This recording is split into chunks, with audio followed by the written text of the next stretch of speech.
अस्सलामुअलैकुम दोस्तों, मैं हूं आपका दोस्त मीर इमरान और मैं हाज़िर हुआ हूं एक न्यू अदद वीडियो की तरफ से। मैं आपको बताना चाहता हूं कि अब DSLR लेने की कोई ज़रूरत नहीं है।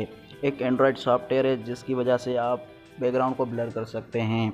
ये सॉफ्टवेयर है आफ्टर फोकस, ये प्ले स्टोर से मिल जाएगा।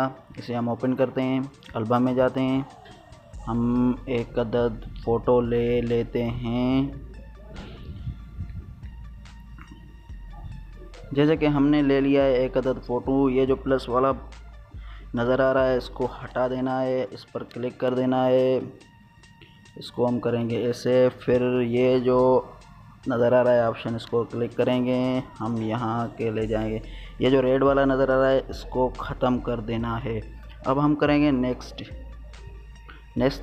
के बाद आ जाएगा ब्लर पे हम कम कर सकते हैं, हाई कर सकते हैं, या आपकी मर्ज़ी है। हम वीडियो को सेव करते हैं।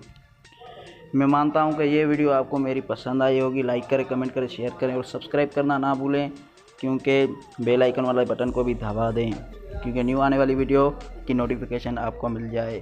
Thank you viewers.